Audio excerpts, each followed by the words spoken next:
Hello, I am Solaj Alfred. Welcome to the Hts Epoll. It's your opportunity to weigh in on the most pressing issues of the day. The term of the almost 200 COVID-19 wardens has come to an end, with the government yet to make a definitive pronouncement on their reappointment. For the past 6 months, the wardens took on the role of enforcers of the protocols, sometimes controversially, with some arrests being handled in a questionable manner. So, we ask, would you like to see the COVID-19 wardens' contracts extended? We tallied the numbers on our voting platforms, and here is how you voted. 25% said yes, 50% said no, and 25% did not know. We also took to the streets to get your opinion, and here's what you had to say. I thought the wardens would bring people together, not what I saw. It wasn't good for St Lucia, and if these people have to come back in, they have to bring them back into St Lucia. I think they should be properly trained, because in the first place, some years ago, government brought this thing in where community policing, where persons were able to trust the police, and I think with the wardens, you saw all that mistrust, that distrust taking place. Yeah, they could return them, they could give them another chance, but they have to discipline them, because some of them just go on under pressure with people and trying to make people feel as though there is nobody, you understand? Everybody are human beings, you have to take it easy with people, you understand? Don't treat people like dogs. I do not mind, but they need to be properly trained if they need to deal with our civilians. They need proper training, and they need to be better equipped when dealing with our people. I find they were doing a good job. Whilst I was here, I could see the pass and, warn people, tell them put on their masks, and, they were doing good. But again, I don't know, it's the government that knows his pocket, so. Definitely. The COVID wardens, they have the responsibilities to take care of, and they have the family to take care of everything, So it will be good for them to return. No, not at all. They're too aggressive, and they send them out there, to protect the people and stuff, and all they do is just beat them and attack them for no reason. I don't think they should come back at all, because they didn't treat the public right. They need training. They were too aggressive. I would love to see them being returned to the jobs, but under one condition, that they return under the Ministry of Health and not under the police. You train those COVID wardens, arm them with boxes of masks.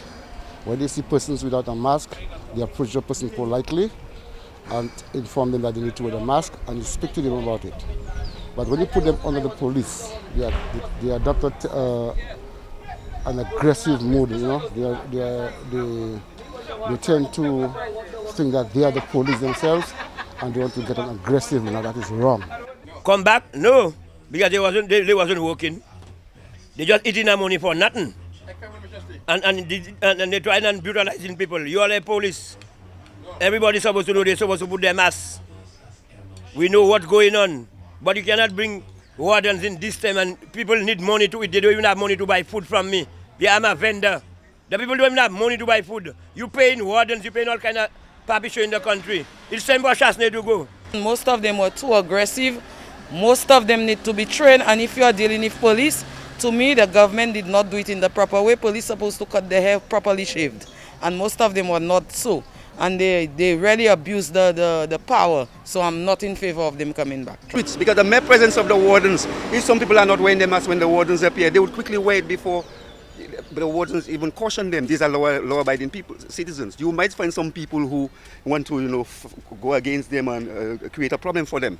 We have to deal with that. But train the wardens to do that work properly, and then it would go a long way in helping to curb the increase in that COVID-19 situation that we are facing in St Lucia.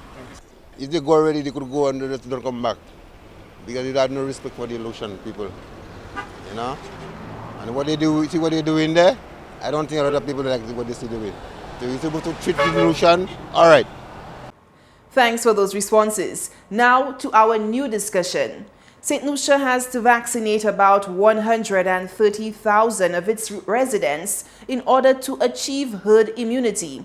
To date, 3 months following the launch of the vaccination campaign, only about 25,000 people have been vaccinated, the majority of whom have only received the first dose. Last week, both the Prime Minister and the Minister for Health said no to the idea of mandatory vaccination.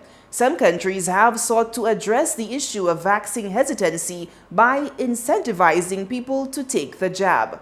So, we ask, should St. Lucia look at ways of incentivizing residents to have more of them take the COVID-19 vaccine?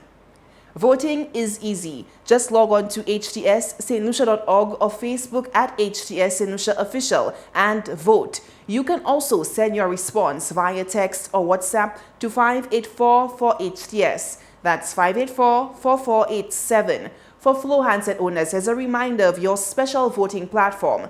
From your Flow handset, text your Epoll response to 487. Press 1 to vote yes, 2 for no, 3 no comment, and 4 I don't know.